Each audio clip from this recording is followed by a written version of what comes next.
Hello.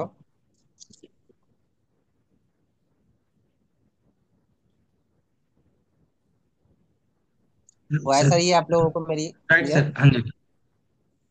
तो थोड़ा hope जितना सो आई कैन मैं उतना मान के कहता ठीक हूँ है। कि आप दोनों एक्सेल सीट के साथ जो है वो थोड़ा सा फ्रेंडली हो चुके हो, राइट?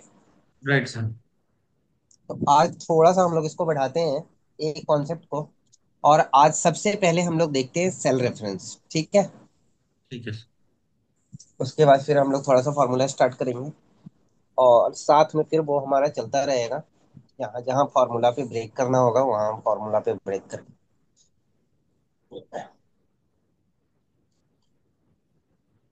सेल रेफरेंस जो है बेसिकली तीन तरीके का है। यहाँ पे एक ऑप्शन में यूज कर रहा हूँ, वो है व्यू के अंदर। यहाँ पे आप नोटिस करो हम लोग क्या कर रहे हैं कि एक रो ऊपर से छोड़ दिया मैंने, और उसके नीचे मैंने रखा है। और यहाँ से ये जो लेफ्ट में पूरा का पूरा डेटा है उसको मैंने स्किप कर दिया है, और उसके बाद मैंने इस सेल को रखा है। ठीक है, दो चीजें ध्यान रखना है आपने। और यहाँ व्यू के अंदर हम लोग देख रहे हैं फ्रिज पेंस। अब ये फ्रिज पेंस कर देने से क्या होगा, तो आप नोटिस करो कि जहां हमने सेल रखा था उसके ऊपर एक लाइन खींच गई, और उसके लेफ्ट में भी एक लाइन खींच गया। क्लियर दिख रहा है आप लोगों को? हाँ सर। इसके यस ऊपर यस सर। एक लाइन दिख रही है, और इसके लेफ्ट साइड में भी एक लाइन दिख रही होगी, राइट? तो ये बेसिकली इसका फ्रीजिंग पॉइंट है। फ्रीजिंग पॉइंट कैसे है, तो आप नोटिस करोगे कि अगर हम लोग नीचे जा रहे हैं तो ये हाइड हो रहा है। अच्छा। ठीक है, आप देखो अगर मैं नीचे जाता हूँ यहाँ से, तो आप देखो ऊपर वाला नहीं, ऊपर वाला हाइड नहीं हो रहा है, ऊपर वाला हमें दिख रहा है। क्यों? क्योंकि हम लोगों ने यहाँ पे एक रो को नीचे रख के और फ्रिज कर दिया था, तो एक लाइन को छोड़ दिया, तो इस वजह से। और जब हम लोग राइट में जाएंगे तो आप देखोगे पूरा का पूरा डेटा जो है वो हाइड हो रहा है। आप नोटिस करो यहाँ पे जी के बाद सीधा टी आ रहा है। ठीक है, तो यहाँ यस पे सर। आप नोटिस करोगे कि हमारा जो कॉलम है वो इसके अंदर हाइड होता जा रहा है, डेटा हमारा हाइड नहीं हो रहा है। तो ये है फ्रिज पेन्स का कॉन्सेप्ट, जिसके थ्रू हम लोगों ने फ्रिज पेन किया है। ये व्यू के अंदर जाके एक ऑप्शन है, इसको हमने यूज किया है। इसको हमने इसलिए यूज किया है ताकि जब हम लोग फॉर्मूला वगैरह यूज करते जाएंगे, आगे बढ़ते जाएंगे, तो ये हमारा अंदर की तरफ हाइड होता हुआ चला जाएगा। ठीक है। सबसे पहले हम लोग देखते हैं सेल रेफरेंस क्या होता है। सेल रेफरेंस ये हम लोग देख लेते हैं। यहाँ से मर्ज एंड सेंटर आप दोनों क्लियर कर चुके हो। तो यहाँ से हम लोगों ने मर्ज एंटर कर दिया, और यहाँ पे हम लिखते हैं cell reference. Cell reference basically तीन तरीके का होता है। रिलेटिव होता है, इसमें ये रिलेटिविटी दिखाता है। दूसरा होता है जो फिक्स्ड होता है, और तीसरा होता है जो मिक्स्ड होता है। मिक्स्ड का मतलब है कि रिलेटिव प्लस फिक्स्ड हो जाता है। क्योंकि ये समझना जरूरी है, ये अगर समझ में आएगा तभी आपको समझ में आएगा कि हमारा फॉर्मूला काम कैसे करता है। ठीक है। तो सबसे पहले जो हम लोग सेल रेफरेंस देखते हैं वो सेल रेफरेंस देखते हैं,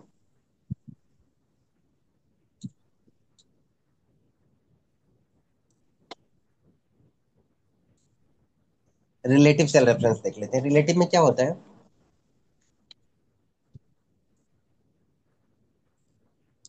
आप यहाँ पे नोटिस करोगे, यहाँ हाँ यहाँ पे हम लोग इक्वल टू और B2 की वैल्यू ले रहे हैं।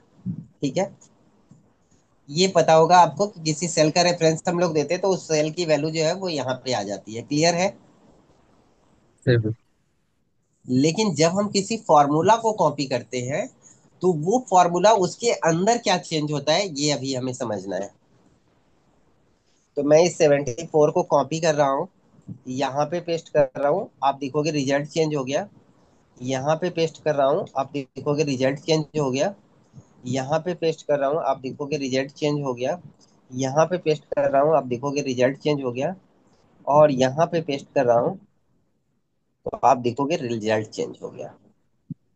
तो यहाँ पे आप नोटिस करोगे कि इससे ऊपर वाला, अब यहाँ पे आप देखो, जब हम लोग ऊपर और नीचे जा रहे थे तो ये रो नंबर जो है, आप देखो ऊपर नीचे अगर जाते हैं तो रो नंबर चेंज होता है। तो इसका रो नंबर चेंज हो रहा है, ऊपर की तरफ माइनस में आ रहा है, और नीचे की तरफ जो है वो प्लस में आ रहा है, यानी कि ये B2 था, यहाँ करते तो B3 होता, यहाँ करते B4 होता, यहाँ किया तो B5 आ गया। ठीक है। और इसकी वजह से ये हमें B5 की वैल्यू दे रहा है। अगर हम लोग राइट साइड को देखें, तो अगर ये बी है, ये कॉलम नंबर क्या है, बी है, क्योंकि लेफ्ट राइट में आपका कॉलम चेंज होगा, और डाउन में जब आप जाओगे, अप में या डाउन में जाओगे, तो उसका रो चेंज होगा। क्लियर है? तो रो चेंज का अभी आपने देखा। क्लियर है? Yes sir. कैसे हिंदी आया, कैसे 15 आया, ये बातें क्लियर हो गई। अब यहाँ से आप नोटिस करो, तो ये B2 था, इसमें जाएगा तो C2 बनेगा, इसमें जाएगा तो D2 बनेगा। तो यहाँ पे आप नोटिस करो, ये D2 आ गया है। अगर इसी को मैं कॉपी करता हूँ और यहाँ पे पेस्ट करता हूँ, तो ये अगर B2 है तो ये A2 बन जाएगा, और A2 में आप देखोगे यहाँ पे A2 बन गया। अब यहाँ पे देखोगे तो ये चारों तो आपको समझ में आ गया, ये वाला भी समझ में आ गया, ये वाला भी समझ में आ गया, ये वाला भी समझ में आ गया, ये वाला समझ में आ गया। अब ये क्या है? तो ये बेसिकली है नॉट रेफरेंस। एक्सक्लेमेशन मार्क जो होता है, जिसको हम बोलते हैं, किसी एक्सक्लेमेटरी टाइम टाइम में इसको देते हैं, जैसे आहा ओ ये सब बोलते हैं, तो वहां पे यूज करते हैं। तो यहाँ पे कंप्यूटर के अंदर जो है ये नॉट को डिनोट करता है। ठीक है। या कंप्यूटर प्रोग्रामिंग के अंदर भी आप जाओगे तो ये नॉट को डिनोट करेगा। क्लियर है ये बातें? तो ये कह रहा है नॉट रेफरेंस। क्यों नॉट रेफरेंस कह रहा है? क्योंकि यहाँ से जब यहाँ आया तो ये A2 बना, अभी A2 से पहले तो कोई सेल ही नहीं है। हाँ, इसलिए ब्लैंक रह गया वो। हाँ, तो उस वजह से यहाँ पे नॉट रेफरेंस दिखा रहा है वो। इसी तरीके से हम लोग ऊपर भी जब गए हैं, तो ये है B2, ये बना B1, और ये बना बी। अब B1 से पहले तो कुछ है ही नहीं, तो अगर हम यहाँ पेस्ट करेंगे तब भी ये नॉट रेफरेंस दिखाएगा, और यहाँ पेस्ट करेंगे तब भी ये नॉट रेफरेंस दिखाएगा, क्योंकि इससे ऊपर तो कुछ है ही नहीं, वन से पहले तो कुछ है ही नहीं। तो होप सो आपको ये नॉट रेफरेंस क्यों आया है ये समझ में आ गया होगा, ये राजन क्यों आया ये समझ में आ गया होगा, ये 88 क्यों आया ये समझ में आ गया होगा। क्लियर है? Yes sir. क्या रिलेटिव रेफरेंस में कोई डाउट है? लेकिन अब सवाल है कि हम लोग अगर इसको यहां से कॉपी करके यहां पे पेस्ट करेंगे तब क्या होगा। तो आप नोटिस करो कि हम एक कॉलम राइट गए हैं और 4 रो नीचे आए हैं। ठीक है। तो अगर ये B2 है, अगर हम लोग चाहते हैं कि इस सेल में अगर हम पेस्ट करते हैं तो क्या आएगा, तो इसको समझने के लिए आप समझो, ये वो वाला भी तो हमारा है। क्या है, B2। ये B2 है, तो यहाँ पे आएगा तो B3 बनेगा, यहाँ पे आएगा B4 बनेगा, यहाँ पे आएगा B5 बनेगा। Yes yes. अब हम एक कॉलम भी जा रहे हैं, तो ये B5 की जगह पे क्या हो जाएगा, C5 हो जाएगा। थ्री फाइव हो जाएगा, हाँ सेंटर चेंज, कॉलम चेंज तो हो जाएगा। अगर हम लोग इसको कॉपी करते हैं और यहाँ पे पेस्ट करते हैं, हाँ जी, तो यहाँ पे C5 हो जाएगा। तो ये रिलेटिव रेफरेंस समझ में आ गया आप दोनों को?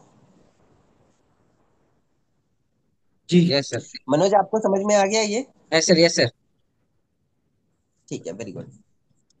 अब नेक्स्ट हम लोग देखते हैं कि फिक्स्ड सेल क्या होता है। तो फिक्स सेल में आप नोटिस करोगे, ये हमारा रिलेटिव था, इसको हम लोग फिक्स्ड करते हैं।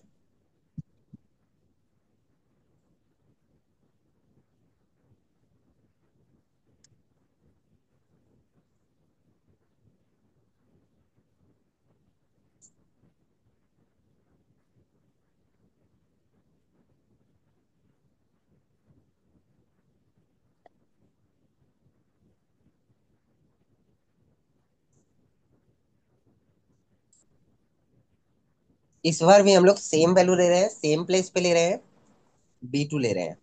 लेकिन इस बार हम लोग क्या कर रहे हैं, इसको फिक्स कर रहे हैं। तो फिक्स करने का दो तरीका है। एक तो मैनुअल तरीका है कि हम लोग जाके डॉलर सिंबल 2 के आगे भी डाल दें और B के आगे भी डाल दें। ठीक है। दूसरा तरीका जो है वो है कि हम लोग यहाँ से F4 प्रेस करें।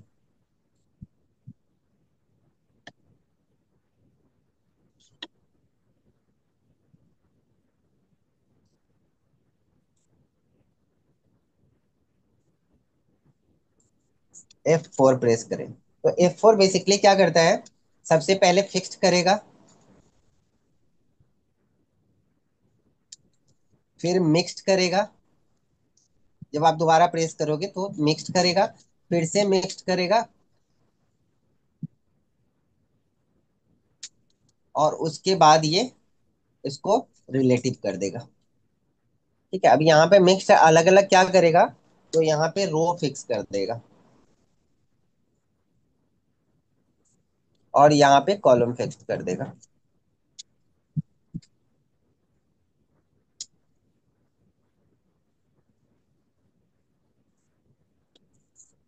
क्या है ये फिक्स्ड, तो आप नोटिस करोगे मैंने इसको सिलेक्शन किया और इसको सिलेक्शन करना है, यहाँ से आपको F2 करके कर सकते हो या डबल क्लिक करके जितने को भी सिलेक्शन करोगे, क्योंकि एक फॉर्मूले में कई सारे सेल रेफरेंस होते हैं, तो अगर हर फॉर्मूले के सेल रेफरेंस को आप सिलेक्ट कर लेते हो तो फिर वो सबको कर देगा। अगर नहीं, सिर्फ आप पर्टिकुलर को चाहते हो फिक्स करना, तो मैंने इसको सिलेक्शन किया और मैंने यहाँ से F4 प्रेस किया। आप देखो जैसे ही मैंने F4 प्रेस किया तो आप देखो दो डॉलर सिंबल दोनों के आगे लग गया। क्लियर है।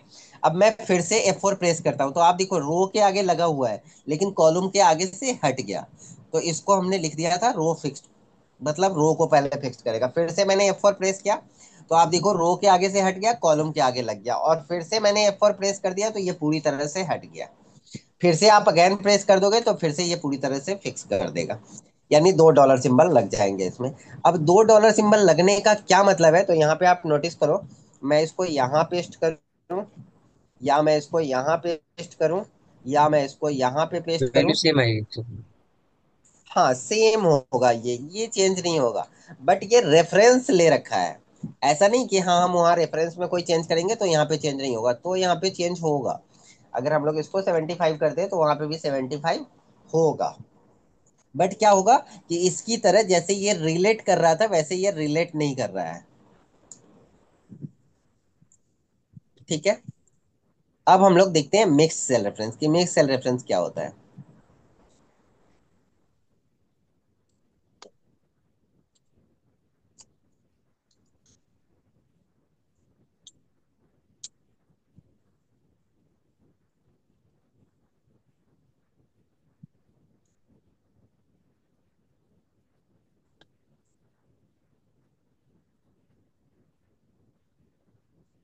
यहाँ पे करते हैं हम लोग रो फिक्स्ड और यहाँ पे करते हैं हम लोग कॉलम फिक्स्ड।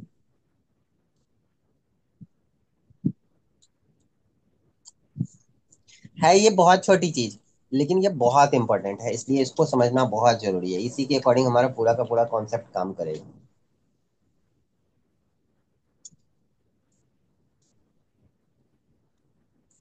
यहाँ पे भी मैं वही सेम वैल्यू लेता हूँ, यानी 75 ही ले रहा हूँ, और यहाँ पे पहले मैं रो को फिक्स कर देता हूँ। अभी देखो मैं मैनुअल जाके यहाँ पे डॉलर सिंबल डाल रहा हूँ, यानी 4 के साथ जो होता है ऊपर आप मैनुअल देखोगे तो मैनुअल में डॉलर सिंबल होता है, तो मैनुअली मैंने डाल दिया यहाँ पे।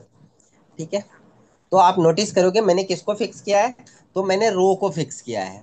तो रो को जब मैंने फिक्स कर दिया तो इसको मैं ऊपर लेके जाऊं कोई फर्क नहीं पड़ेगा, नीचे लेके जाऊं कोई फर्क नहीं पड़ेगा, लेकिन जब मैं लेफ्ट में लेके आऊंगा तो इसमें फर्क पड़ेगा। प्रॉब्लम कुछ नहीं है इसकी। ठीक है, और या तो मैं इसको राइट में लेके जाऊं तब भी इसमें फर्क पड़ेगा। अच्छा, अगर मैं यहाँ पे डाउन में जाता हूँ तब क्या होगा, तो देखो ये जो बी है, ये बी बेसिकली यहाँ पे आके सी में कन्वर्ट हो गया। अब अगर मैं यहाँ पे डालता हूँ तो ये बेसिकली क्या होना चाहिए, बेसिकली यहाँ पे होना चाहिए, अगर B2 है तो B3 B4 B5, यहाँ पे होना चाहिए C5।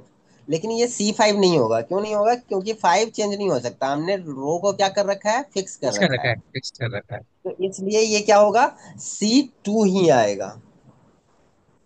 यहाँ पे भी अगर हम लोग पेस्ट करेंगे तो ये C2 की वैल्यू, यानी जो ऊपर दिखा रहा था वही वैल्यू नीचे दिखा रहा है। कॉलम तो इसका चेंज हो गया बट रो चेंज नहीं हुआ। ठीक है, तो ये रो फिक्स्ड का कॉन्सेप्ट था, यानी कि क्या हुआ कि ये वाला हमारा जो ऊपर नीचे हम लोग कर रहे हैं तो ये ऊपर नीचे में कोई फर्क नहीं हो रहा है, लेफ्ट राइट में फर्क पड़ रहा है। इसी तरीके से अगर हम लोग कॉलम फिक्स करते हैं, सेम वैल्यू लेता हूं मैं 75 और यहां से मैं इसका कॉलम फिक्स कर देता हूं। अब अभी आपने देखा था कि जब मैंने इसको कॉपी करके यहाँ पे डाला था तो वो नॉट रेफरेंस आ गया था, लेकिन अभी नहीं आएगा, अभी ये 75 आ जाएगा। इसको आप कहीं भी पेस्ट करो ये 75 ही दिखाएगा। ठीक है, कैसे, मतलब एक रो के अंदर, लेकिन जैसे ही हम लोग ऊपर नीचे करेंगे तो रो हमारा फिक्स नहीं है। अभी यहाँ पे आप देख रहे हो रो फ्री है, तो क्या हो जाएगा, रो चेंज हो जाएगा। यानी कि यहाँ से अगर हम लोग पेस्ट करते हैं तो ये वाला आ जाएगा, यहाँ पे पेस्ट करते तो ये वैल्यू आ जाएगा, यहाँ पे पेस्ट करते तो ये वैल्यू आ जाएगा। और अगर हम लोग इस बार यहाँ पे भी पेस्ट करेंगे तो ये 79 ही दिखाएगा, क्योंकि इसका रो तो चेंज होगा, कॉलम चेंज नहीं होगा, ये बी वाला ही दिखाता रहेगा। तो अगर आप नोटिस करोगे तो ये भी 79 ही आया। तो होप सो मैं मान के चलता हूँ कि आप लोगों का सेल रेफरेंस समझ में आ गया होगा। Yes sir. Yes sir. तो इस तरीके से हमने शॉर्टकट्स भी देखे, और फिक्स्ड, रिलेटिव और मिक्स्ड देख लिया हमने। अब नेक्स्ट हम लोग यहाँ से स्टार्ट कर रहे हैं फॉर्मूला। और फॉर्मूला में सबसे पहले हम लोग देख रहे हैं लॉजिकल फॉर्मूला, जो कंडीशंस है वो।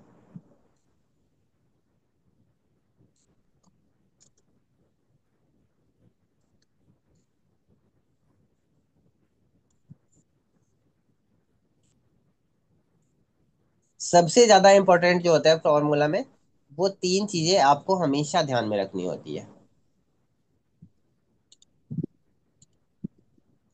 क्या है वो तीन चीजें? तो फॉर्मूला के अंदर पहला जो है वो है कि क्या उसका आउटपुट क्या देने वाला है वो। दूसरा है कि उसमें कंटेंट क्या मांग रहा है,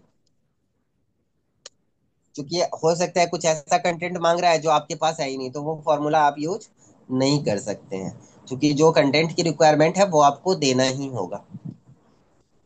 और तीसरा जो है वो है टेक्निक। ये मोस्ट इंपॉर्टेंट है। जनरली लोग क्या करते हैं, फॉर्मूला को कॉन्सेप्ट के अकॉर्डिंग देखते हैं, लेकिन आपको कॉन्सेप्ट के अकॉर्डिंग नहीं देखना है, आपको टेक्निक के अकॉर्डिंग देखना है। अगर आप टेक्निक के अकॉर्डिंग देखते हैं तो आप आउटपुट देने में और अपने अकॉर्डिंग काम करवाने में पूरी तरह से सक्षम हो जाएंगे। ठीक है। तो अभी सबसे पहला जो हम लोग फॉर्मूला देखेंगे वो देखेंगे इफ स्टेटमेंट।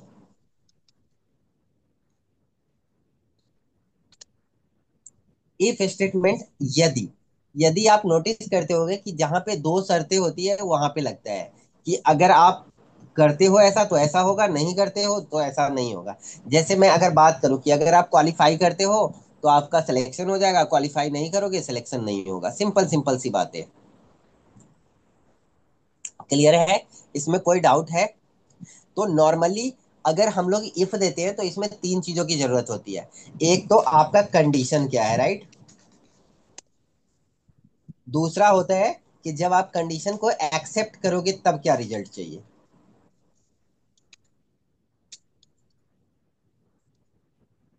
और तीसरा है जब कंडीशन रिजेक्ट करेगा, यानी आप कंडीशन को नहीं कर पाते हो, कंडीशन के अकॉर्डिंग रिजेक्ट करते हैं, तब क्या आउटपुट आएगा। अब देखो यहाँ पे ना कंडीशन को भी समझना है। कंडीशन को हम लोग दोनों तरीके से लिख सकते हैं।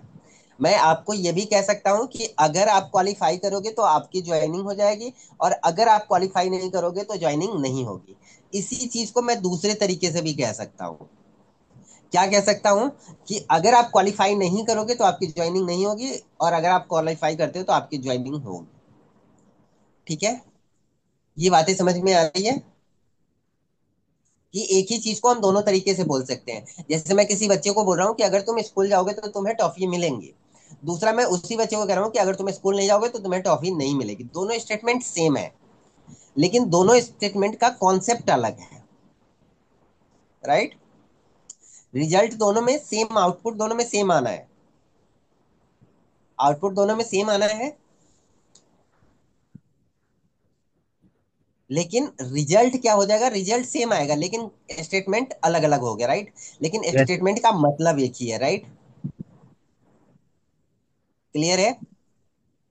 Yes sir.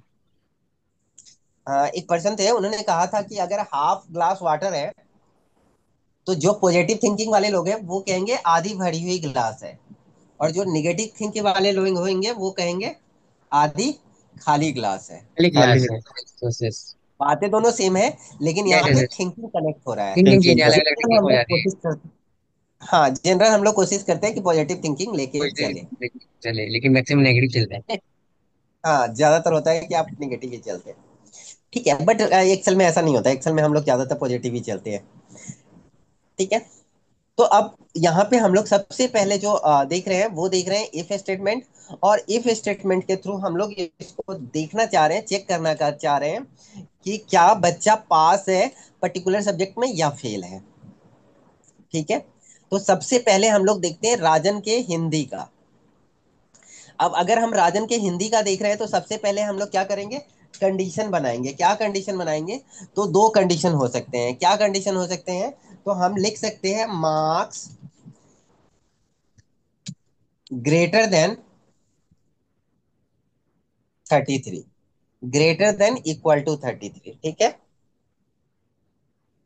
क्लियर है। और सर अगर ऐसा होता है तो अगर ये एक्सेप्ट करता है तो क्या हो जाएगा, पास हो पास हो जाएगा, राइट। जाएगा।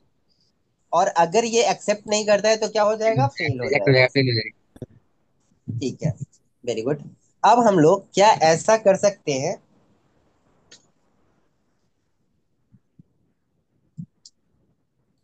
इसी कंडीशन को चेंज करके लिख सकते हैं।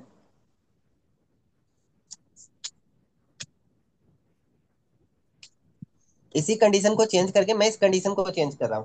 अब मैं कह रहा हूं कि मार्क्स लेस देन 33। ठीक है। अब अगर मार्क्स लेस देन 33 है तो एक्सेप्ट में क्या आएगा, पास आएगा या फेल आएगा? फेल है। फेल आएगा सर। फेल आएगा, क्लियर है। यस सर, उल्टा हो और जाएगा। इस बार हमारा जो रिजेक्शन में है वो पास चला जाएगा। पास हो जाएगा, यस सर। हम्म, ठीक है।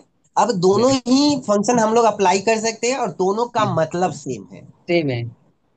ठीक है। कॉन्सेप्ट अलग हो जाएगा, दोनों का यस। मतलब, अगर हम ये कंडीशन डालते हैं तो हमें रिजल्ट ऐसे डालना पड़ेगा, एक्सेप्ट के अंदर पास और रिजेक्ट के अंदर फेल। अगर हम कंडीशन ये वाली डालते हैं तो हमें क्या करना होगा, एक्सेप्ट के अंदर फेल डालना होगा और रिजेक्ट के अंदर पास डालना होगा। ठीक है, इसमें कोई डाउट है? नो नहीं नो नहीं। सर। कोई डाउट नहीं है। चलिए, अब यहाँ पे आते हैं हम लोग, इफ देते हैं और यहाँ पे सबसे पहले देखते हैं कि ये आउटपुट क्या दे रहा है, ये आपको यहाँ से बता रहा है। यहाँ पे कहता है कि check whether a condition is met, यानी कि अगर आपका कंडीशन मैच कर रहा है तो and returns one value true if true. यानी कि वो क्या हो जाएगा, अगर कंडीशन मैच किया तो वो वैल्यू ट्रू हो जाएगी। तो एक वैल्यू आपको यहाँ पे डालना है जो ट्रू के लिए डालना है, and another value if false. और एक वैल्यू आपको डालना है जो फॉल्स के लिए डालना है, क्लियर है। Yes sir. और ये ट्रू फॉल्स के बेस पे जैसा भी होगा उसके अकॉर्डिंग हमें रिजल्ट दे देगा। तो यहाँ पे हम लोग ले लेते हैं। अब सबसे पहले जो आ रहा है वो आ रहा है लॉजिकल टेस्ट।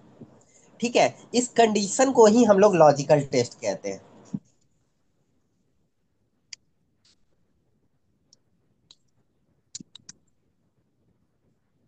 तो यहाँ पे ये हमारा लॉजिकल टेस्ट है और हम लोग यहाँ पे लॉजिकल टेस्ट अप्लाई कर लेते हैं। तो लॉजिकल टेस्ट हमारा क्या है, चलो मैं दूसरा वाला लेके चलता हूँ, लेस देन 33 वाला, या ग्रेटर देन 33 से भी हम लोग कर सकते हैं। तो पहले ग्रेटर देन इक्वल टू 33 ही ले लेते हैं। ठीक है, अगर हम ऐसा लिख रहे हैं तो value if true, value if true का मतलब हो गया ये वाला। अब ये वाला जो है वो है आपका वैल्यू इफ ट्रू।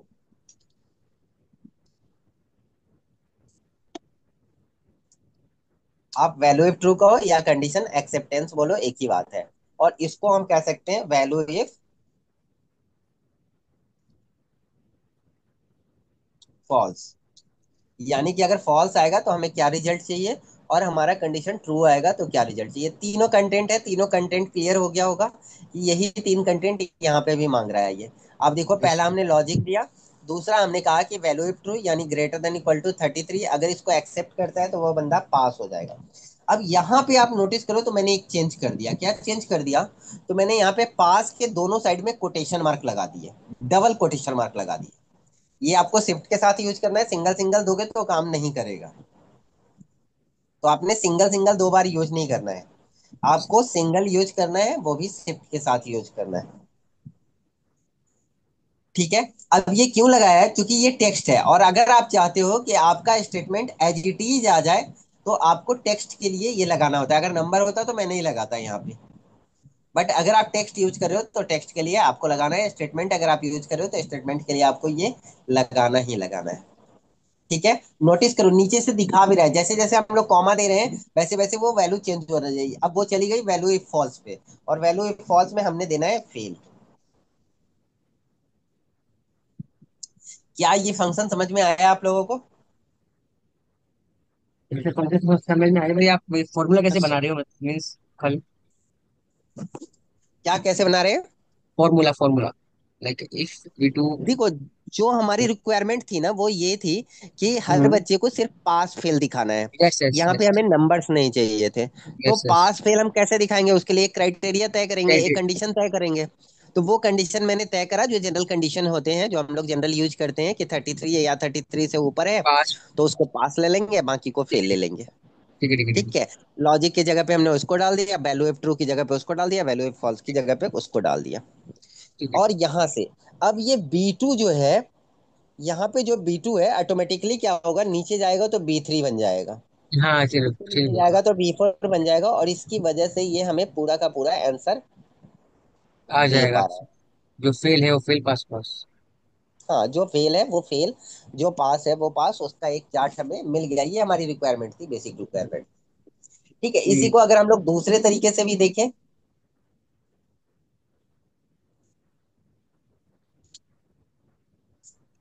तो सेम चीजें हैं। उसी को हम लोग दूसरे तरीके से भी देख लेते हैं, जैसा कि हमने दूसरा कंडीशन, मीनिंग सेम था, स्टेटमेंट अलग थे लेकिन मतलब वही था।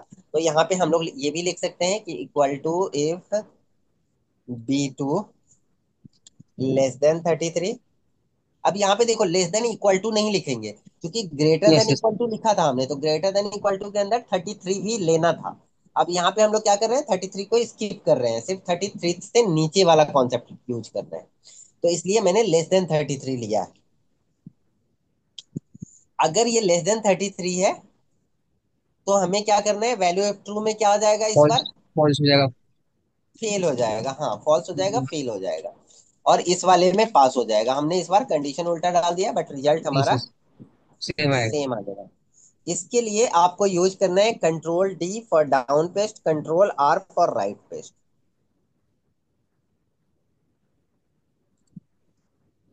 ठीक है। हम इसको स्क्रॉल भी कर सकते हैं, स्क्रॉल भी करके कर सकते हैं, स्क्रॉल करके। हाँ हाँ, कुछ भी आप इसमें कैप्स कैप्स लॉक मैटर नहीं करता है। यहाँ पे केस मैटर नहीं करेगा, आप इसको स्मॉल में लिखो, कैप्स में लिखो, कुछ भी किसी में भी लिख सकते हो। यहाँ पे सिर्फ आपको ध्यान रखना है कि अगर ये स्मॉल में लिखोगे स्मॉल में आएगा, कैपिटल में लिखोगे एज इट इज आ जाएगा, जैसा आप लिखोगे वैसा आ जाएगा। ठीक है इसमें ठीक है। कोई चेंज नहीं होगा।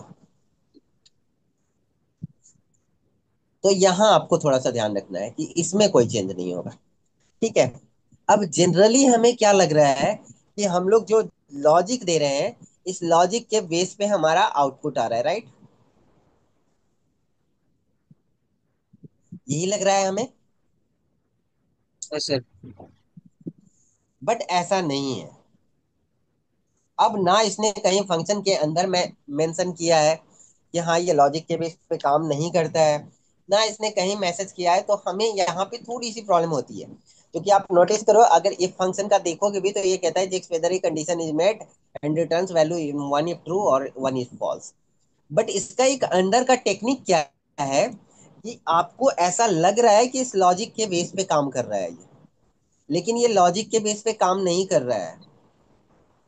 तो किसके बेस पे काम कर रहा है, तो ये लॉजिक से आने वाले आउटपुट के बेस पे काम कर रहा है। क्लियर है? अब यस क्या सर। आउटपुट के बेस पे काम कर रहा है मैं आपको दिखाता हूँ। सबसे पहले इस लॉजिक को हम लोग यूज करते हैं। तो मैं यहाँ पे दे रहा हूँ दिस वैल्यू लेस देन 33। ठीक है, और ये फॉल्स आ गया, राइट? यहां तक क्लियर है? Yes sir. ये कंपेयर यस किया, सर। सिंपल कंपेयर किया तो वो ट्रू फॉल्स में ही वैल्यू देगा। या तो B2 लेस देन 33 होगा, या B2 लेस देन 33 नहीं होगा। सर तो ये इस B2 जो इसमें है जो वो इक्वल टू वाला बताए थे, less than 33 and equal to कहाँ यूज करेंगे इसमें? देखो आप, चीजें ना सेम है यहाँ पे। यहाँ पे अगर हम लोग नोटिस करें इसको, हाँ। तो हमने यहाँ पे दिया marks greater than equal to 33। तो इसका मतलब अच्छा। क्या हुआ कि 33 या 33 से ऊपर वाला, 33 राइट? से लेस। ठीक है। ऊपर वाला। ग्रेटर देन की बात हो रही है, मतलब अच्छा 33 या ग्रेटर देन 33 वाले। से ऊपर वाला। ठीक ठीक। तो 33 से लेके और आगे 100 तक एक वैल्यू हमारी क्या आ गई, एक साइड अगर आप नोटिस करो यहाँ पे, तो एक हम्म। साइड आ गया 0 से लेके 33 तक, उसके 30, 32 33 तक, से, 33 तक नहीं, 32 हाँ तक। 32 तक, थर्टी ठीक थ्री है, और इसमें। दूसरी साइड जो हमारा आ गया, दूसरी साइड जो हमारा आ गया वो आ गया 33 से सो ऑन। तो, यही है, ओके। इसको 100 तक मान लो आप। ठीक है, यही वाली वैल्यू आई है हम्म। यस। इस वाले में। और अगर आप इसको नोटिस करो तो ये भी क्या कह रहा है, लेस देन 33। लेस देन 33 का मतलब क्या हुआ कि एक तरफ आ गया 0 से लेके 32 तक। सर। ठीक है, और एक तरफ आ गया 33 से सो ऑन 100 तक। क्लियर है। लेकिन अगर हम लोग गलती से भी यहाँ पे इक्वल टू लगा देते तो ये समीकरण हमारा चेंज हो जाता। अगर हम गलती से यहाँ पे इक्वल टू लगा देते तो क्या हो जाता, 33 इक्वल भी जा रहा है इसके अंदर ही, लेस देन के अंदर ही जा रहा है, तो ये फिर 32 की जगह क्या हो जाता, 33 हो जाता, तो हमारा स्टेटमेंट चेंज हो जाता है यहाँ पे। यस। ठीक है, इसलिए हम लोगों ने यहाँ पे फिर ये 34 से स्टार्ट होता, तो इसलिए हमें चीजें क्या रखनी थी, सेम रखनी थी यहाँ पे। तो इसलिए हम लोगों ने क्या किया, लेस देन 33 लिखा है। तो लेस देन 33 का मतलब है कि 0 से 32 तक। ये कॉन्सेप्ट क्लियर हुआ यस। कि एक जगह पे हमने इक्वल टू का यूज किया है, दूसरी जगह पे हमने इक्वल टू का यूज नहीं किया है। ठीक है, क्योंकि हम टारगेट लेके चलते हैं 33 को, हम लोग यहाँ पे भी ऐसा लिख सकते थे इसको। अगर ये ग्रेटर देन इक्वल टू 33 लिखा है तो हम लोग ये वाला भी तो लिख सकते थे, ये सेम ही तो होगा। अगर हम इसको हटा के यहाँ पे 32 लिख दे तो दोनों बातें सेम है ना। Yes sir. अगर हम लोग लिख रहे हैं ग्रेटर देन 32, या फिर हम लोग लिख रहे हैं यहाँ पे ग्रेटर देन इक्वल टू 33, दोनों बातें सेम है या सेम अलग ही है। है। सेम ही है सर। सेम ही ग्रेटर हो है। गया, इक्वल हो हाँ, बट हम लोग जनरल 32 बोलते हैं, तो गया। 33 बोलते हैं, 32 बोलते नहीं है, तो इसलिए बोलते मैंने नहीं। ये कॉन्सेप्ट बनाया है कि हमें इजीली समझ में आ जाए, बात एक ही है बट वो हाँ। इजीली समझ में आ जाए। इसलिए हम लोगों ने इस तरह के कॉन्सेप्ट यूज किए, क्योंकि सामने वाला जिस तरह से बोलेगा ना, आपको स्टेटमेंट उसी तरीके से देना यस होगा। नहीं तो सर। आप अपने अकॉर्डिंग तो सही दे रहे होगे लेकिन वो समझ नहीं पाएगा। Yes yes yes. Yes sir. ठीक है, क्योंकि लॉजिक हमने दोनों में सेम रखना है, तभी हमारा रिजल्ट सेम होगा। नहीं तो एक भी अंतर का फर्क पड़ा तो एक चेंज हो जाएगा, और एक चेंज हो जाएगा तो वो गलत हो जाएगा, एक भी चेंज हुआ तो सिंपल है वो गलत हो जाएगा। अब दूसरी बातें जो मैं समझा रहा हूँ आपको यहाँ पे, कि हर लॉजिक के अंदर से एक आउटपुट आता है जो ट्रू फॉल्स में आएगा। क्लियर है, यस सर। यहाँ तक का कॉन्सेप्ट क्लियर है। अभी तक आपको लग क्या रहा है कि हमारा जो फॉर्मूला है वो फॉर्मूला इसके बेस पे काम कर रहा है, लेकिन मेरा कहना है कि ये फॉर्मूला इसके बेस पे काम नहीं कर रहा है। फॉर्मूला ये जो आउटपुट आया ना फॉल्स, तो ये फॉल्स आने की वजह से वो फॉल्स में जा रहा है। कैसे, तो मैं आपको दिखाता हूँ। इक्वल टू इफ, यहाँ पे मैंने लिखा ट्रू, ठीक है, कॉमा देते हैं। यहाँ पे वैल्यू इफ फॉल्स में हम लोग, वैल्यू इफ ट्रू में हम लोग डाल देते हैं लाइक फेल, और यहाँ पे हम लोग डाल देते हैं लाइक पास। अब आपको लगेगा कि सर इसमें लॉजिक तो दिया ही नहीं, तो ये तो आउटपुट नहीं देगा, राइट। नहीं नहीं, यस। बट ये आउटपुट देगा। अभी देखो आप, ये फेल दिखा रहा है, और अगर मैं यहाँ पे फॉल्स करता हूँ इसकी जगह पे,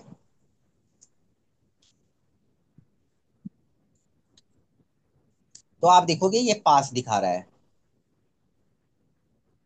तो आप कहोगे कि सर ये पर सर जा इसमें क्या तो हम रहा नंबर ने है? नंबर डाले नहीं, फिर क्यों दिखा रहा है? आप बिना बिना नंबर कैसे डालते सर, वही है। मतलब मैं ये सिर्फ दिखाना चाह रहा हूँ कि ये ट्रू फॉल्स के बेस पे काम कर रहा है। अच्छा। विदाउट वैल्यू भी ठीक है, काम कर रहा है। हाँ विदाउट वैल्यू भी, यानी कि यहाँ पे अगर फॉल्स आया ट्रू आया तो उसके बेस पे ये काम करेगा। क्लियर है। यस यस, समझ में। ठीक है, क्योंकि आप यहाँ भी देखो इस लॉजिक का मतलब फॉल्स आया है, इसलिए यहाँ पे इसने पास दिखाया है। हम लोगों ने यहाँ पे पास रखा हुआ है वैल्यू इफ फॉल्स में। अब आप कहोगे कि सर ये समझा ही क्यों रहे हो, हमारा तो रिजल्ट आ रहा है, हमको वही समझ में आ रहा है, ये एक्स्ट्रा समझने की क्या जरूरत है, राइट। यस इसकी तो कोई जरूरत नहीं है ना, वहां यस यस। वहीं पे आपको समझ में आ गया था। खत्म हो गया, हाँ तो हाँ। जब हमें बड़ा वाला आ रहा है तो आप ये छोटा बड़ा समझा ही क्यों रहे हो मुझे, ये समझाने का क्या फायदा है। तो इस समझाने का ये फायदा है कि आप ऐसा कोई भी फंक्शन इसकी जगह पे रख सकते हो जो ट्रू या फॉल्स में रिजल्ट दे रहा है। रिजल्ट दे रहा है। ठीक है, कोई भी फंक्शन आप रख सकते हो। जैसे सपोज करो एक फंक्शन आता है, वो है इज ब्लैंक। ठीक है, मैं यहाँ पे लिखता हूँ ए बी, इसको ब्लैंक छोड़ दिया, इसको सी लिख दिया मैंने। अब मुझे ये पता करना है कि इन सेल के अंदर कोई ब्लैंक तो नहीं है। तो मैं उसके लिए एक फॉर्मूला लगाता हूँ, बोले क्या लगाता हूँ, इज ब्लैंक। ठीक है, और इसको सिलेक्शन करता हूँ। ये इज ब्लैंक क्या करता है, तो ट्रू और फॉल्स में रिजल्ट देगा। तो ये कह रहा है कि नहीं ब्लैंक नहीं है ये। और यहाँ पे आप नोटिस करो तो ये आ गया ट्रू, ये कह रहा है कि ये ब्लैंक है। यस, ट्रू है, हाँ। ठीक है, लेकिन ये तो ट्रू फॉल्स दिखा रहा है, सामने यस। वाले को कैसे पता चलेगा कि ये ट्रू है कि फॉल्स है। यस, तो स्टेबिलिटी इसके लिए होगा। हम लोग क्या करेंगे, इस पूरे फंक्शन को,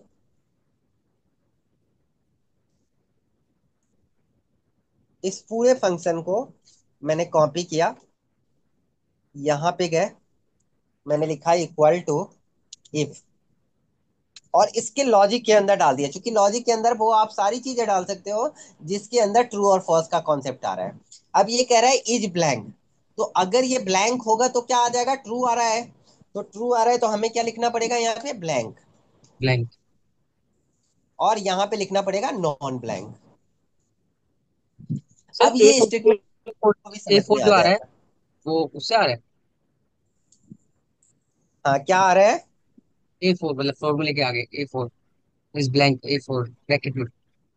मैंने इज ब्लैंक दिखाया कि इज ब्लैंक जो है हाँ वो हाँ। आपको ट्रू फॉल्स में यूज दे रहा है, राइट। ठीक है, ठीक है।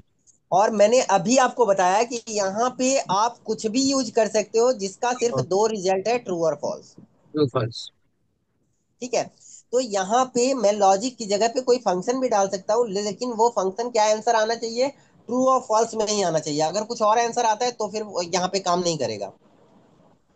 अगर मैं यहाँ पे काउंट डाल दूं तो काउंट काम नहीं करेगा, फिर वो एरर दे देगा हमें। ठीक है, अब ये वाला यस। कॉन्सेप्ट कैसे काम करता है वो देखो, मैं